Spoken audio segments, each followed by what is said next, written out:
आप सभी को सुंदर पूर्णिमा की बहुत बहुत बधाई हो। बाबा विश्वनाथ की कृपा आप पर सदा बनी रहे। आ गया पूर्णिमा की रात्रि। बड़े से बड़ी बीमारियां, बड़े से बड़े रोग, बड़े से बड़े बड़े कष्ट इस पूर्णिमा की रात्रि को छूट जाते। दमे की बीमारी, श्वास की बीमारी, अनिद्रा की बीमारी, रात्रि को जगना, ये सारी बीमारियां पूर्णिमा की रात्रि को अगर व्यक्ति अपने जीवन को सुखमय बनाए, अपने जीवन को आनंदमय बनाए तो सब छूट सकते। पूर्णिमा की रात्रि को पीपल के पत्ते 5 लेकर उसके ऊपर खीर डालकर रात्रि को खा लेने से महाराज दमे की बीमारी, श्वास की बीमारी रुक जाती है। वो बीमारी बढ़ती नहीं है, उससे कष्ट नहीं होता। शिव का स्मरण करो। पूर्णिमा के दिन चावल का एक आखा दाना जानते हो? पूरा खंडित चावल नहीं। कितना चावल? एक दाना चावल का शंकर भगवान के शिवलिंग पर समर्पित करिए। एक बेलपत्र जिसका डंडी का मुख अपनी ओर हो, जहां से चावल चढ़ाया है, उस चावल के ऊपर अपनी कामना कर रख दीजिए और चंद्रमौली भगवान का स्मरण करिए। कौन से भगवान? शंकर भगवान का सर्वश्रेष्ठ सुंदर नाम है चंद्रमौली। चंद्रमौली भगवान का स्मरण करिए। अपनी कामना कर बेलपत्र समर्पित कर शिव जी पर एक लोटा पानी, एक जल पात्र समर्पित करो। कलश से जल चढ़ा दीजिए। नयनों में वो जल लगाकर अपनी कामना कर वापिस घर को आइए। अगली पूर्णिमा आएगी, जो कामना करी है मेरा चंद्रमौली भोलेनाथ उसे पूर्ण कर ही दे। जिन बच्चों के नेत्र कमजोर होते हैं, रोशनी कमजोर होती है, पूर्णिमा के दिन रात्रि को 12 बजे भगवान चंद्रदेव का दर्शन कराइए। 5 से 7 मिनट तक नयन मिलाए चंद्रदेव के साथ और बाद में एक पीपल के पत्ते पर खीर जो चंद्र के नीचे रखी हुई है उसी खीर को चटा दीजिए। फिर चंद्र का दर्शन कराओ, फिर खीर को चटा दीजिए। महाराज नयन की ज्योति बढ़ती है। नींद नहीं आती तो निंद्रा देवी प्रवेश करती है, निंद्रा अच्छी आती है, आनंदित होता है। महाराज जिस व्यक्ति के शरीर में गांठ पड़ जाती हो, शरीर काला पड़ जाता हो, चट्टे पड़ जाते हो या दांत खाज खुजली हो जाता हो, उसके लिए भी पूर्णिमा की रात्रि को 12 बजे महाराज भगवान चंद्रदेव के लिए 21 दिए जलाए जाते हैं। उस 21 दिए की कालोज एक थाली में इकट्ठी करी जाती है। कालोज को इकट्ठी कर शरीर में गाय के घी के साथ में जहां जहां जगह पर चट्टे हैं, गांठ है, वहां लगाया जाता है। उसको 5 या 7 दिन लगाइए। उसके बाद में रोज प्रतिदिन लगाने के आधे घंटे बाद स्नान कर लीजिए, आराम लगना प्रारंभ हो जाता है। आज पूर्णिमा की रात्रि से लेकर कार्तिक पूर्णिमा की रात्रि के बीच में जो दामोदर भगवान का, कृष्ण का, शिव का मंगल आनंद करेगा, अभिषेक करेगा, पूजन करेगा, स्मरण करेगा, उसके सारे दुख दरिद्र दूर हो जाएंगे। रात्रि को आप बड़े प्रेम से खीर बनाओ, चंद्रदेव की साक्षी में रखो, भोग लगाओ भगवान श्री हरि को।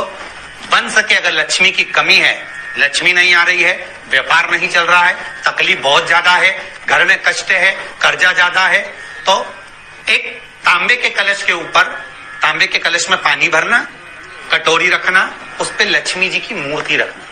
लक्ष्मी जी की मूर्ति नहीं हो तो चांदी का सिक्का रखना। उसके सम्मुख में आप 31 दीपक 31 दीपक घी के लंबी बाती के जला देना। महाराज एक एक कमल गट्टा उस 31 दिए के अंदर डाल देना और लक्ष्मी जी का पूजन करना, लक्ष्मी जी का स्मरण करना, खीर का भोग लगाना।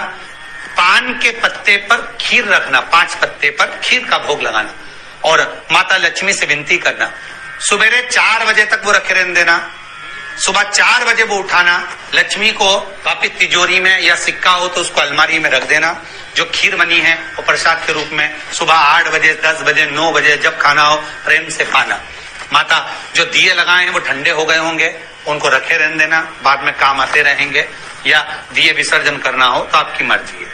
पर वो मट्टी के दिए लगेंगे, आटे के दिए नहीं लगेंगे, मट्टी के दीप लगाना है आपको। 31 घी के दिए लगाना है। लक्ष्मी जी का पूजन करो, कंकु, चावल, हल्दी, मोली से सब तरह से। पूर्णिमा की रात्रि को सुख मिलेगा, आनंद मिलेगा, लक्ष्मी की वृद्धि होगी, कार्य सिद्धि होगी। दूसरा क्रम, पूर्णिमा के दिन आप शाम को प्रदोष काल के समय 4:30 बजे से 6 बजे के बीच में 1 लोटा पानी, उसमें 5 बेलपत्र रखकर, 1 कमलगट्टा डालकर भगवान चंद्रेश्वर महादेव के नाम से भगवान शंकर को चढ़ा दीजिए। आपकी जो कामना हो वो कामना कर चढ़ाएं, विनती करें चंद्रेश्वर महादेव को और निवेदन करें कि हमारा ये कार्य सफल हो। केवल पूर्णिमा के दिन चढ़ाइए, कार्तिक पूर्णिमा तक क्या फल मिलता है हमको जरूर बताइए। भी पूर्णिमा की रात्रि को और कार्तिक पूर्णिमा की रात्रि को गर्भवती नारी अपनी नाभि पर यदि चंद्र की दृष्टि पड़वा लेती है तो बच्चा विकलांग पैदा नहीं होता है।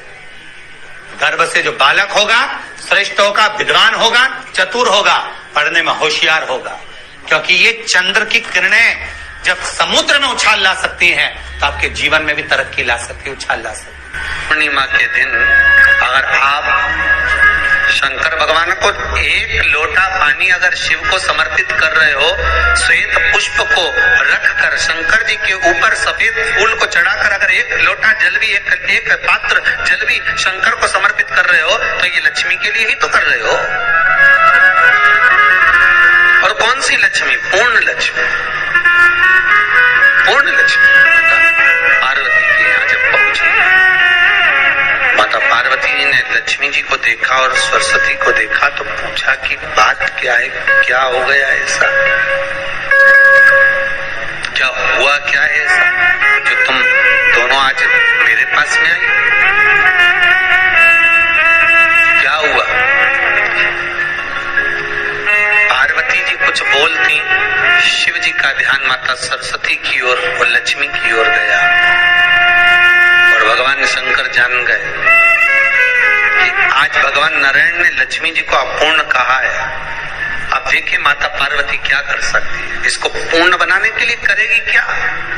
क्या हुआ? माता सरस्वती जी बोली लक्ष्मी को अपूर्ण कर दिया। अपूर्ण कर दिया?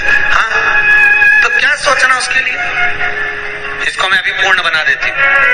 माता जगत जननी पार्वती ने गोदी में विराजमान गणेश जी को उठाया और उठाकर लक्ष्मी जी की गोद में दे दिया। ले लक्ष्मी, आज से तू पूर्ण हो गई। लक्ष्मी, आज से तू पूर्ण